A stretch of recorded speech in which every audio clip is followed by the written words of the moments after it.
connosco. Então, logo, para o espiritismo, a morte é apenas a passagem para o plano espiritual. O espiritismo matou a morte. Matou a morte. Não, ela já estava morta. E então, perguntamos, então qual a razão de no dia dos finados as pessoas se dirigirem aos campos santos, não é? Aos cemitérios, como se o cemitério fosse a morada eterna daqueles que desencarnam. O que é que lá está? E nós falávamos que apenas está lá o corpo, não é? Que o espírito, aquele que tem vontade, aquele que tem sentimento, emoção, esse não está lá, não é? Nós enterramos o corpo, não o espírito.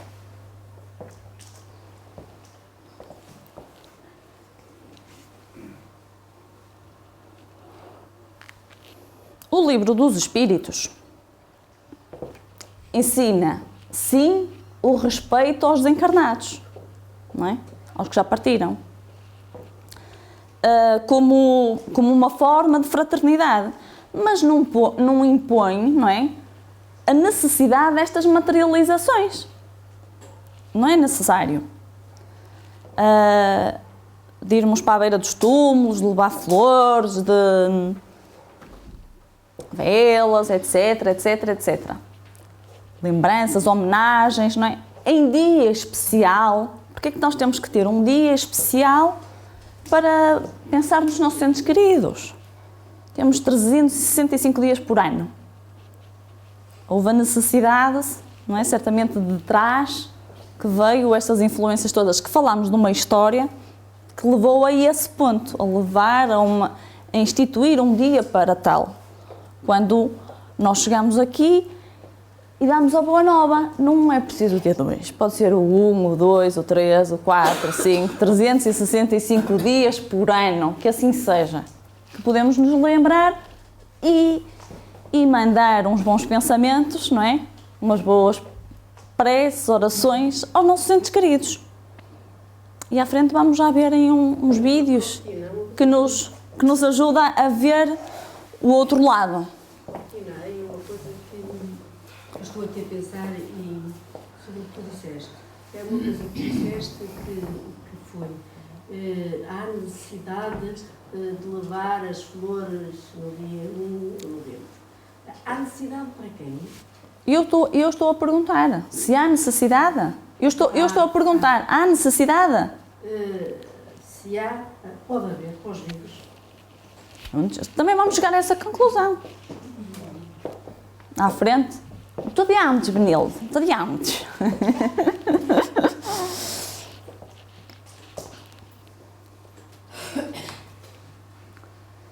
Depois também vemos que nos dias de hoje estas celebrações, em certos casos, não vamos banalizar que são todas as pessoas assim. Não são todas as pessoas assim, mas que ainda há pessoas que fazem, ou seja, este ritual de ir ao cemitério, levar uma flor ou uma vela ou o que seja, eu acho que a certo ponto já virou mais um comércio, não é? De velas, não é? As bancas lá com todas flores de todas as cores caras que elas são, não é? Para se levar, ou seja, até aqui, num ritual que devia ser mais de recolhimento, há uma parte muito comercial associada, não é? Transportando-se do foco sentimental, da emoção, para o comércio quase. Eu leio o que diz ali. Diz assim, pô, não podia ser um bolinho este ano? A senhora levava uma florzinha, não é? E ele, pô, podia ser um bolinho este ano. Todos os anos é sempre uma florzinha, não é? Em jeito de brincadeira, obviamente. O objetivo não é crítica. Outra questão é também a manutenção, a conservação dos cemitérios, não é? Chega aqui ao dia 2, toda a gente vai, toca a pôr aquilo bonito, não é? muito... Às vezes penso assim, isso parece quase que um protocolo social, não é? É o que se deve fazer, o que se deve fazer.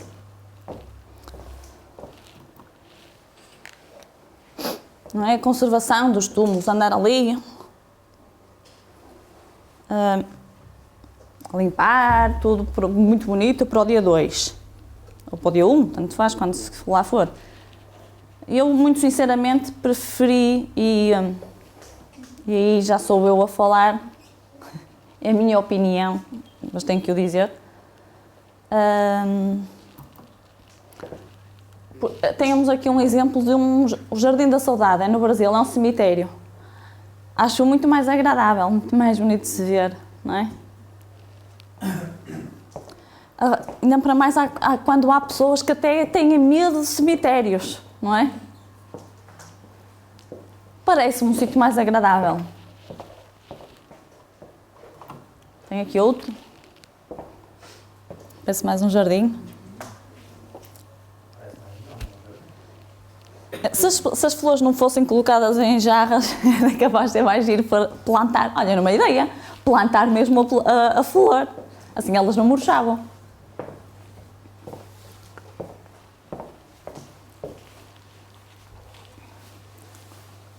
E então, este zelo que falávamos, né, este zelo de cuidar dos túmulos, não é? Ele só tem sentido para quem? É para os encarnados, não é? Para os que estão cá, não é? Ele só faz sentido para os que estão cá. E devíamos ter o cuidado de não fazer deste hábito de ir lá colocar na flor, não virar um ritual, um culto ao túmulo. Então devemos, não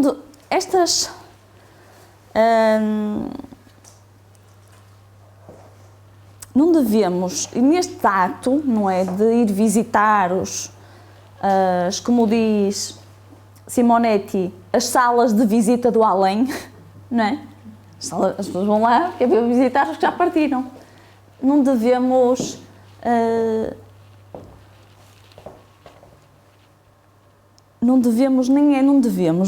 há formas mais eficazes dessas ditas conversas, não é? Se vamos lá, as pessoas que passam lá no cemitério para conversar e até falam para o túmulo, podemos-lo fazer em casa, não é? Num conforto. Nós, quando convidamos alguém que queremos ter uma conversa, os amigos, convidamos lá para casa, não é? Vamos para o cemitério, vamos conversar com ninguém para o cemitério. Podemos-lo fazer na nossa casa, são os nossos entes queridos. Se calhar são os antigos, não é? Se são os nossos entes queridos, os habitantes da nossa própria casa, não é?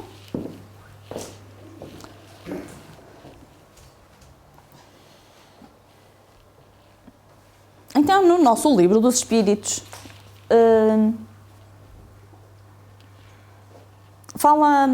dá umas achegas muito interessantes relativamente a estes mortos, não é? Mortos que para nós não são nada mortos, apenas são desencarnados, perderam o corpo de carne.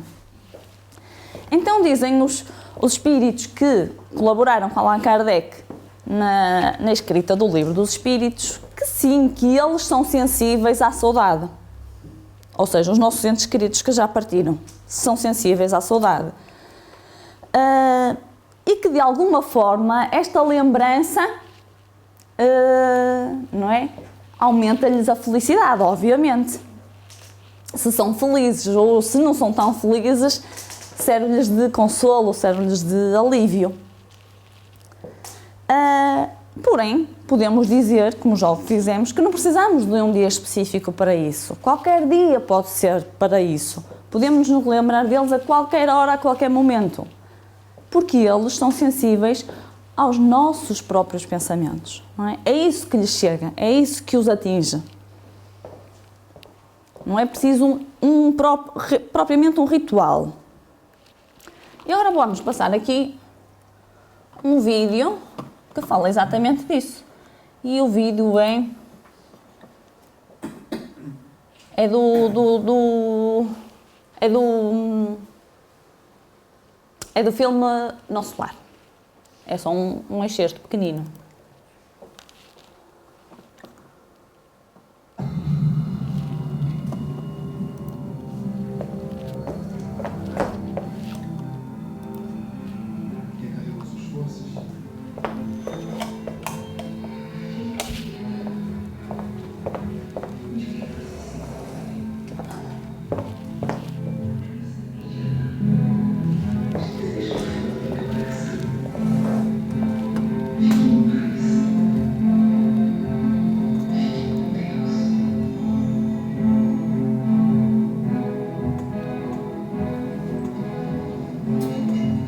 Bonita a oração de sua mãe. E meu noivo? Ele não rezou por mim? Mas ele não sabe que a vida continua? Nós nunca conversamos sobre isso. Isso não podia ter acontecido comigo. Nós nos amamos, nós íamos nos casar. Mas só porque você veio embora, o amor tem que acabar? Quando é que eu posso sair? Assim que seu tio vier me buscar. Agora descanse. Vai. Tente não pensar em nada.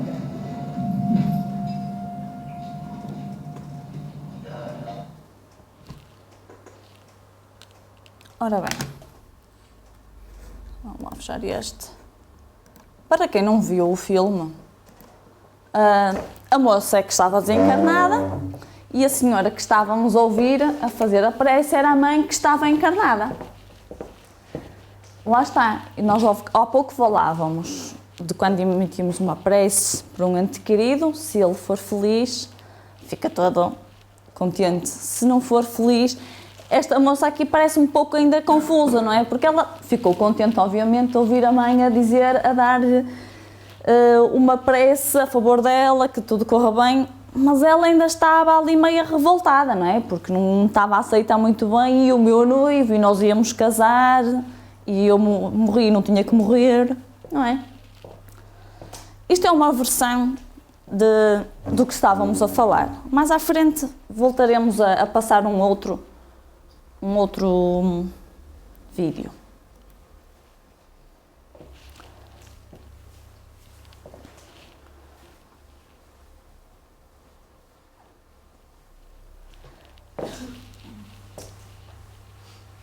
Então, o que é que funciona aqui? Era no ponto em que tínhamos ficado. No pensamento, não é? O pensamento é que nos liga entre nós, tanto encarnados, como com os desencarnados. É um atributo do espírito, o pensamento. É isso que o distingue da matéria, não é? Essa capacidade de pensar, de comunicar.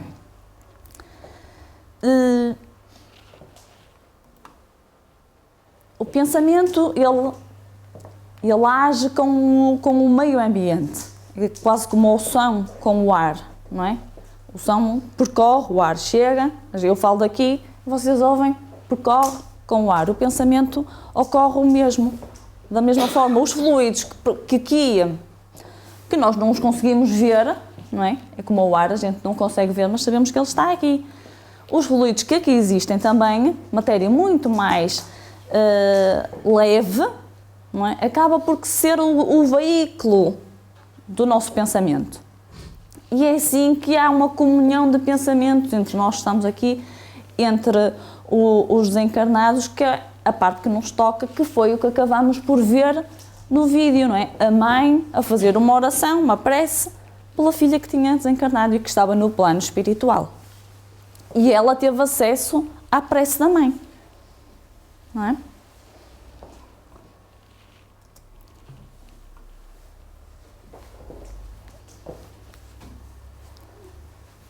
A tradicional visita ao túmulo em massa, no dia 2, não é? Em massa não significa que venha trazer satisfação ao morto, não é? Ao desencarnado. Até porque uma prece acaba, às vezes, tem efeitos bem mais proveitosos do que propriamente a visita. E porquê? Porque nós sabemos que a visita ao túmulo, muitas vezes pode ser só a imagem, não é? A pessoa até pode ir lá, pode pôr a vela, mas se calhar até pode nem pensar, não é? No querido que lá, ali estava. Quantas e quantos? Ou seja, acaba por ser a imagem. Enquanto que uma prece, o objeto da prece há de ser efetivamente o nosso ente querido, não é? Porque pensamos nele. A menos que nos estejamos a fazer a prece por ele, mas então já será por outro. Mas quando fazemos uma prece com esse sentido, há de ser atingir o nosso ente querido e ele há de ter conhecimento dela, não é? Então, quando dita de coração, muito mais o atinge, não é? Então vamos lá ver aqui outro excerto. As imagens e os acabam por ficar, se calhar, mais do que propriamente eu estar aqui a falar. Vocês, quando saírem, já não se lembram. Não é? Luiz, alguma vez você imaginou vida depois da vida? O senhor sabe como a gente faz para voltar? Eu quero saber como está meu noivo. Felizmente não. Eu preciso. Há casos mais difíceis que o seu, por que você não se concentra na sua recuperação? Eu não estou preocupada com os outros. Eu não estou preocupada em me recuperar.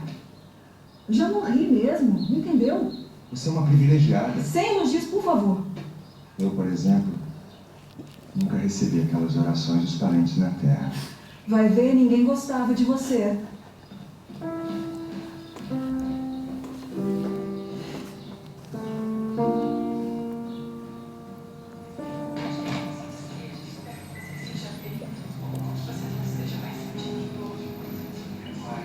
Nossa, demorei para achar. Faz tempo, não é? Só tem 2 arquivos. Como assim? O registro de 2 pessoas. Só 2? Você procurou meu nome correto? André Luiz. Não há erros aqui, senhor. Agora é só esperar que as imagens vão aparecer. Com licença.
Pois é, quando a prece é feita com o coração, a gente derrete-se toda, não é? Não é? Então vimos, pronto, olha, o André Luiz, só 2 pessoas. A mãe, não é? No desencarno, era a mãe dele, e aquela senhora ali, não é? Dava jeito, ele era médico, dava jeito, ou foi alguém tratada por ele, já não me lembro, recordo bem do filme por completo. Mas fez uma oração que ele, não é? Largou-se em lágrimas.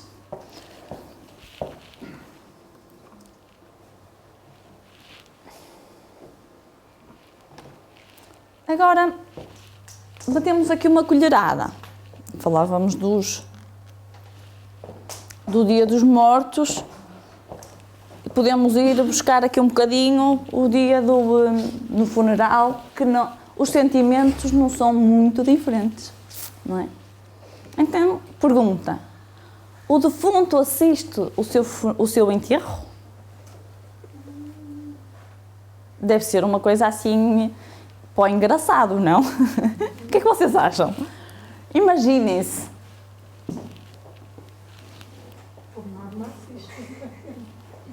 por norma, nós podemos ir embora, não é? Quando chegar a hora, isto é perda de tempo ficar aqui a ver eles enterrar o nosso corpo, não?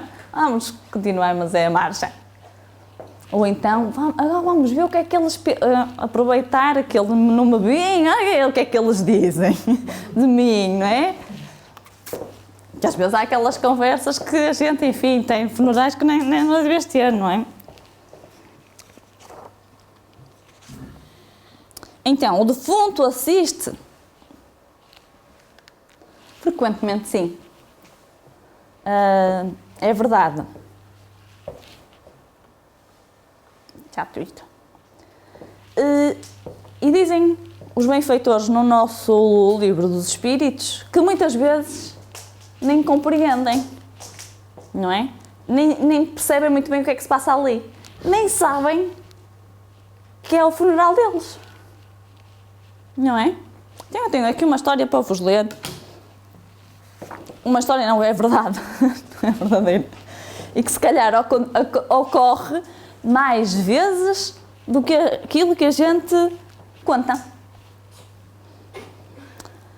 O Sr. António era um dos imigrantes dos muitos que vieram para o Brasil no início do século XX, carregando a tiracolo um baú repleto de sonhos e esperanças. Objetivo: enriquecer com as oportunidades de trabalho que a nova terra oferecia aos estrangeiros. Estabelecido às margens de um regato, lá no Brasil, na periferia de uma grande cidade, tornou-se um próspero chacareiro. Trabalhou com afinco e acabou conquistando a fortuna com que sonhara. Com o dinheiro acumulado, tornou-se proprietário de 3 luxuosas padarias e de uma leitaria. Apesar de tornar-se um rico negociante, dava relativo conforto aos 2 filhos e uma filha. Sua esposa, sempre servil, cumpria fielmente os afazeres de casa, cansada de tanto trabalhar desde o tempo da chácara. Pleiteava o esposo a possibilidade de contratar uma empregada para ajudá-la. António se negava, justificando que era preciso economizar. Embora a possibilidade de colocar os seus filhos nas melhores faculdades particulares, usou das amizades que conquistara e conseguiu matricular seus filhos nas faculdades públicas. Levava uma vida regrada, administrava seus bens com acentuado resquício de avareza. Apesar disso, raras vezes deixou de comparecer à igreja para assistir à missa. Ali era estimado por todos. Embora contribuísse para a construção e manutenção da paróquia, nunca se soube que tivesse dado alguma coisa para alguém. Usava constantemente o argumento de que tudo o que possuía fora conquistado à custa de muito suor e trabalho. Às vistas do mundo, era considerado um cidadão respeitado. Por ocasião da comemoração do dia de Santo António, a paróquia armou a tradicional quermesse. Entre vinhos e petiscos, António era o grande benfeitor homenageado. Todos afirmavam em cochicho: Sr. António é um homem santo. Dizem que ele pagou todos os bancos novos da igreja. Cercados pelas lisonjas e pelas atitudes de reverência dos amigos, ao sorver um golo do precioso vinho português, tomba fulminando por um infarto agudo de miocárdio. A dona Ernestina, a sua esposa, depois de superar o choque que o acontecimento acarretou, providenciou o seu funeral.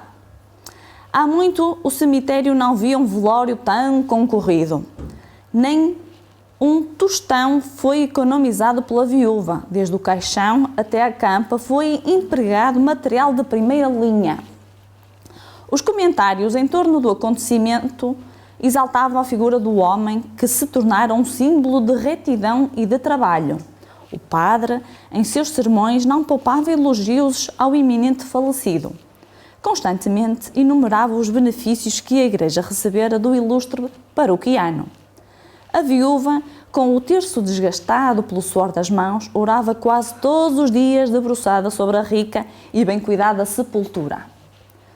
Fora do corpo, António não se deu conta do ocorrido. Entretido com os negócios, os quais mantinha preso o seu coração, tornando o principal objeto da sua vida, continuava a sua rotina. Sentado no caixa, lá do seu estaminé, não é? Como sempre fazia quando estava encarnado, só que agora, sobreposto ao corpo do filho mais velho, o qual não conseguia ver, e que depois da sua morte assumir o seu lugar, lá estava ele todos os dias recebendo a conta dos fregueses. Porém, os seus fregueses agora eram outros. Eram espíritos errantes, mergulhados na mesma ilusão. O tempo passou, os filhos casaram-se, Ernestina passou a viver só no luxuoso casarão que António havia construído não para desfrutar do conforto, mas pelo investimento que representava. Todas as noites, ao adormecer e deixar o corpo entregue ao descanso, a dona Ernestina conversava com o António, como se os dois estivessem ainda encarnados. Ele reclamava muito dos negócios, que, ao seu ver, não iam muito bem. Não se conformava com os filhos que casaram sem o seu consentimento e dizia que as noras e o genro eram aproveitadores. A esposa, também ignorando a situação, calava-se diante de tais reclamações, limitando-se a ouvi-lo. Sentado à mesa próxima ao cofre, António amanhecia fazendo contas. Demonstrava excessivo nervosismo. O dinheiro parecia escoar-se. Recomendava severamente que a esposa não deixasse os filhos mexer nas suas coisas e que cuidasse de demitir a empregada que havia contratado para ajudá-la na manutenção da casa agora que o marido tinha falecido, pois ela poderia roubá-los. Talvez por misericórdia de Deus. Raras vezes a esposa recordava destes encontros fora do corpo. Quando conseguia, as situações fragmentadas que lhe causavam um grande mal-estar ao retornar ao corpo pela manhã. O seu filho, ao qual se ajustava fluidicamente, passou a registar os sintomas de infarto que o pai havia sofrido. Sem que percebesse, estava agindo exatamente como o pai agia quando vivo, assumir até certos trejeitos.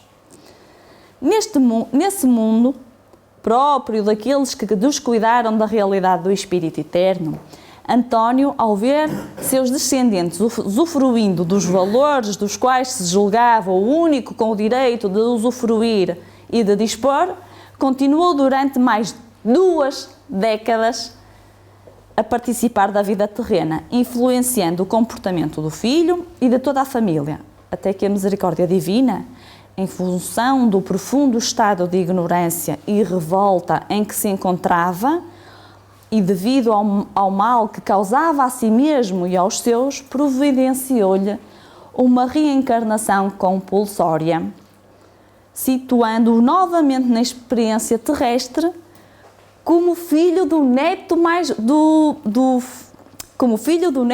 velho. António é exemplo típico da mentalidade que predomina numa grande maioria de encarnados. São aqueles que batem no peito e afirmam: eu fiz tudo o que um homem devia de fazer na vida. Criei os meus filhos, dei-lhes moradia segura, alimentei-os, preparando-os para o mundo, cumpri o meu dever. Só que eles não percebem que tudo o que afirmam ter feito, os animais, aqui já é comentário do que escreveu, que relatou a história. Só que eles não percebem que tudo o que afirmam ter feito, os animais também o fazem. E alguns deles o fazem melhor do que muitos de nós, porque além de alimentarem e de oferecerem moradia segura aos seus filhos, eles o libertam sem exigir-lhe sequer a gratidão. Achei curioso. Vivemos a era do espírito. Não podemos continuar vivendo pela metade. Precisamos viver integralmente a nossa verdadeira natureza. Não somos carne, somos espíritos eternos e, como tal, precisamos viver. Agir, pensar e falar como espíritos eternos é o que mais importa neste século. É preciso desenvolvermos olhos para ver e ouvidos para ouvir. Só assim podemos dar verdadeiro sentido à nossa existência. Para o mundo, António era exemplo de um homem bem-sucedido, mas podemos observar que fora do corpo a realidade era outra. Não é? Nelson Moraes. É engraçado.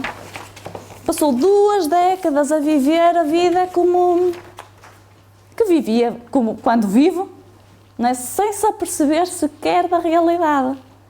Interessante, não é?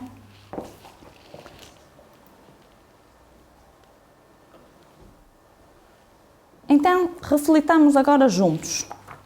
O dia 2 de novembro é consagrado aos falecidos libertos ou aos mortos que ainda estão circunscritos à vida material? Não é? São coisas diferentes. Então, temos duas possibilidades.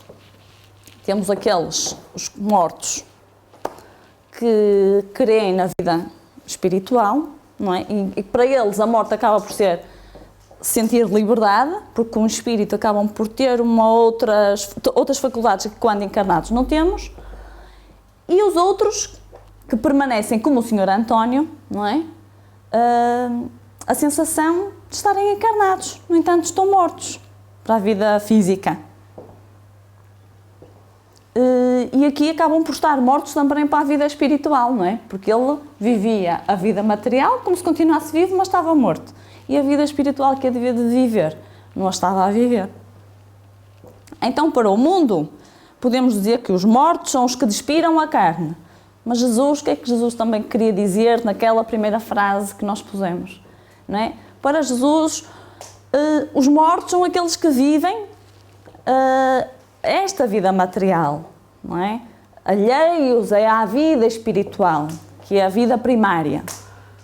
Então Jesus, quando nos fala aquela frase, é quase como que um alerta para... Ele acaba agora por dividir a humanidade então em dois grandes grupos, que são os mortos para a vida espiritual e os vivos para a vida espiritual. E depois podemos dividir aqui, não é?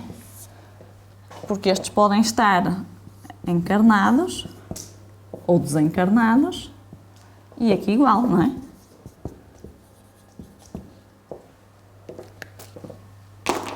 O Sr. António acabava por ser um que estava morto para a vida espiritual, durante a vida não acreditava na vida espiritual que ela continuava e que, quando desencarnou, continuou a achar dessa forma, não é?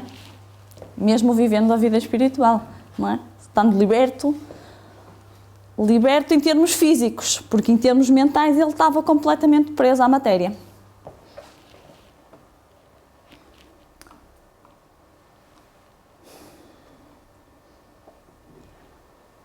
Então, estas palavras que Jesus já dizia, do deixai aos mortos o cuidado de cuidar dos seus mortos, não é?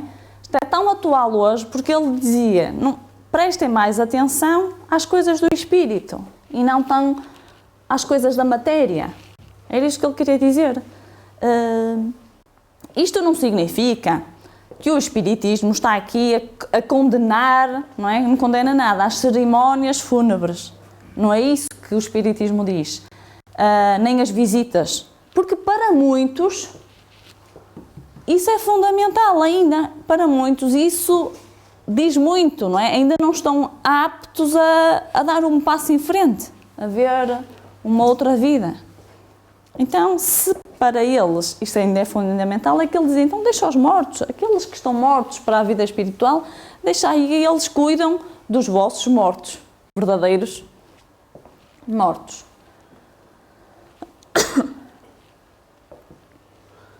Então,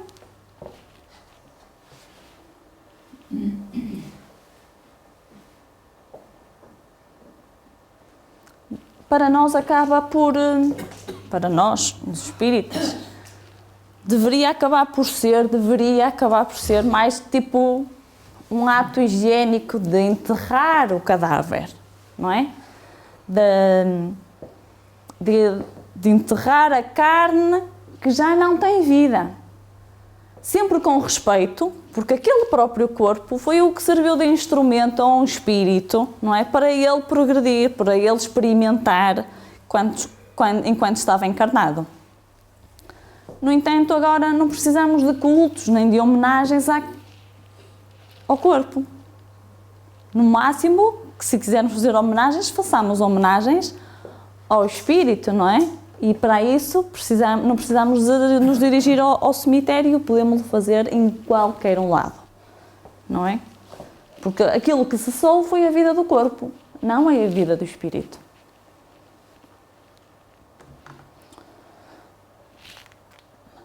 Conhecem este túmulo? O túmulo de Allan Kardec. E agora vou passar a ler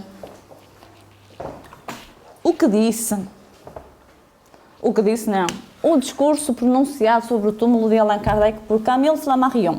Ele é enorme, não é? O discurso que ele fez. Eu só vou ler um bocadinho. Agora retornaste a esse mundo de onde viemos e recolhes os frutos dos teus estudos terrestres. O teu envoltório dorme aos nossos pés. O teu cérebro está aniquilado.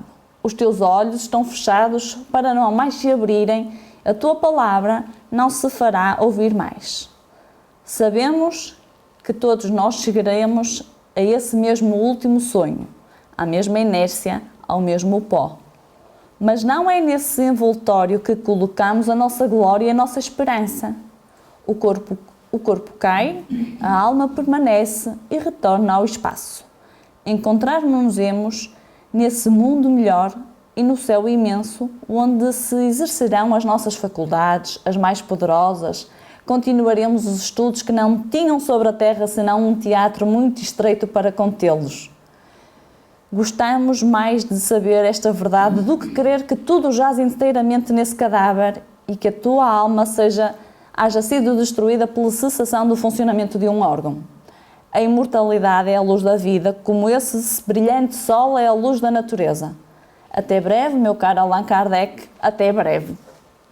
Não é? E acho esta uma despedida tão mais saudável, não é? Tão mais saudável, tão mais... É muito mais confortável, não é? É um conforto para nós saber que a vida continua e que não estamos a despedir de ninguém para todo o sempre. É um até já, é um até breve. Eu acho que aqui a doutrina acaba por nos dar uma ferramenta tão grande para que a gente consiga ter uma vida muito mais tranquila, não é? É basicamente isto, porque a morte ainda causa muito medo, muito insegurança, o que é que nos espera. Mas nós também temos de ter noção de que a nossa morte há de estar muito ligada com a nossa própria vida, não é? Com a nossa própria vida. Daí, os nossos receios relativamente a este assunto podem ser ultrapassados. Não querem dizer nada, nenhum comentário? Ou é a Câmara que os assusta? As fontes do trabalho. Penso que aqui, neste assunto, mais uma vez está colocada a questão consoladora do espiritismo, porque não há um nunca mais, há um até breve. Exatamente. Isso é muito consolador para quem perde um ente querido. Claro. Perde, entre aspas. Momentaneamente, não é? Eu só acho que isto depende das pessoas. Eu lembro de uma cena de Chico Xavier no avião. Quando eu morri ali, cheio de medo. Tinha muita comunicação com os espíritos, né? E sabia que o avião estava a cair, e sabia que havia depois da morte, mas ele, naquele momento, teve medo. Pois. Né? Não, lá está. É a teoria, a teoria e a prática. Não sabemos o que é que vamos encontrar do não é? outro lado. Eu acho que aquela questão dele nem era saber o que é que ia encontrar do outro lado. A questão dele foi mesmo o rasco, com medo da morte. Ele aí vai ser agora, que eu não estava a contar com esta. Não é? Porque se ele, a racional, é aquele pico de inconsciente, não é? Porque ele não foi irracional a pensar, oi, o avião vai cair, não é? Porque se ele tivesse consciente, que é que lhe disse Emanuel? Diz lá, conta o resto da história. O que é que disse Emanuel? Se ia morrer, que morresse com dignidade. Com dignidade, porta-te aí bem. Ou seja, pô-lo logo ali, então, como é que é? E ele, ups, já escorreguei na banana. Como ele, toda a gente escorrega, como nós fazemos, não é? Mas quanto mais... E ele logo, quando ouviu a resposta de Emanuel, pois realmente, que coisa. E agora perdi o raciocínio. O que é que eu ia dizer? Não interessa, não devia ser... Deus também nos dotou, a nós e aos animais, nós também somos animais, de um instinto de sobrevivência que em algumas pessoas está mais latente. E em todos. O instinto de conservação é uma lei divina. Isso provoca, não é? Que a gente, perante a iminência Não, da morte, esse instinto também seja ativado. A questão do instinto da sobrevivência é que nós devemos nos preservar, não é? O objetivo que nós vimos cá, não propriamente nos provocar o medo, não é? Aliás, à medida que o espírito vai evoluindo, vai percebendo melhor esse medo que tem face ao desconhecimento que existe, face à ignorância, ele é muito maior, porque à medida que ele se vai aumentando a nível de conhecimento, não é? Por isso é que eu digo, já sei o que é que eu ia dizer. É muito mais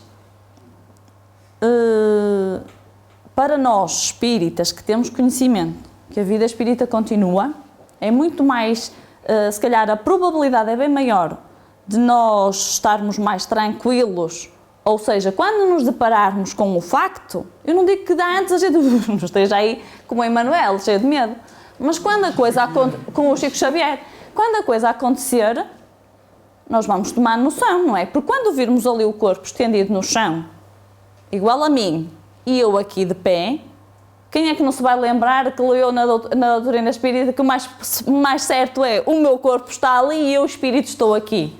Não nos vamos lembrar disso? À partida, sim. Não nos vamos lembrar disso? A gente esquece. Então nós fartamos-nos de dizer aqui, nós levamos tudo aquilo, não é? Pelo menos, tu vê ali o corpo, não vamos falar com o senhor António nem sequer tinha noção disto. Nem espírito, que é espírito, ele nem ia à missa, se calhar até ao menos ouvia lá falar da imortalidade da alma, não é? Ainda lhe podia se lembrar de que é isso da alma. Não é? Quando não há conhecimento nenhum, é muito mais difícil. Mas essa parte dele está há 2 décadas cá, não lhe causa sofrimento? Então a própria mensagem dizia isso, que foi, não é? Por ele não sair daquilo e não tomar consciência, acaba pelos mecanismos dos benfeitores que estão no plano espiritual de se encarregar de tu não acordas, a gente pega em ti, vai lá, não é mal, não é? Vai lá para uma nova encarnação no seio da mesma família, não é? Não há mal nenhum nisso, que bom, olha, foi para a mesma família. Se calhar veio um neto ou um bisneto para este dinheiro. Para este o dinheiro dele.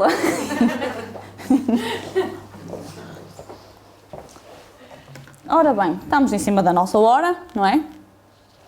Vamos, então, como é que podemos finalizar? Então, que sejamos capazes nós, não é?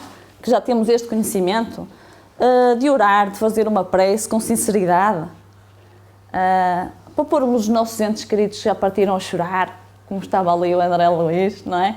Com aquela sinceridade, com a confiança, transformar esta nossa saudade que nos deixa para baixo em esperança, não é? Sentirmos a presença dos nossos parentes e entes queridos, desencarnados, com alegria no coração. Isso é o que nós queremos. Por essas razões e por muitas outras, façamos então do dia da manhã, o dia 2 de novembro, o dia dos finados, dos mortos, como se quiser dizer, uma reverência à vida, não é? Porque eles não morreram nada, o que morreu foi o corpo físico deles, não é? Eles estão bem vivos. Retornaram apenas à pátria espiritual, onde todos nós vamos voltar. E façamos então reverência a eles e façamos reverência a todos nós que aqui estamos, não é? Encarnados, a dar no duro também, não é? Porque é isso o nosso caminhar, o nosso trajeto, é estar cá, encarnados, fazer a nossa parte, desencarnar, voltar para lá, voltar a encarnar e assim sucessivamente até conseguirmos limpar, não é? Os nossos vícios, o nosso orgulho, o nosso egoísmo, a nossa vaidade, a nossa prepotência, não é? Porque isso é tudo para limpar, queremos isso. Não é? E enquanto não conseguirmos limpar, vamos ter muitas oportunidades. Deus é imensamente bom e dá-nos as oportunidades que nós quisermos. Está tudo nas nossas mãos. Então, façamos sim, amanhã é o dia 2. Mandemos-lhe um abraço, não é? Mas podemos-lo fazer em qualquer hora do dia, em qualquer dia, em todos os dias do ano, se assim o quisermos, não é? Veio-me assim ao pensamento uma canção do Stevie Wonder a dizer I just called to say I love you. É? Pode fazer um telefonema lá para o além. Era o que eu tinha para os trazer. Espero que a gente tenha uma boa semana, um bom dia, 2, não é? E até para a semana.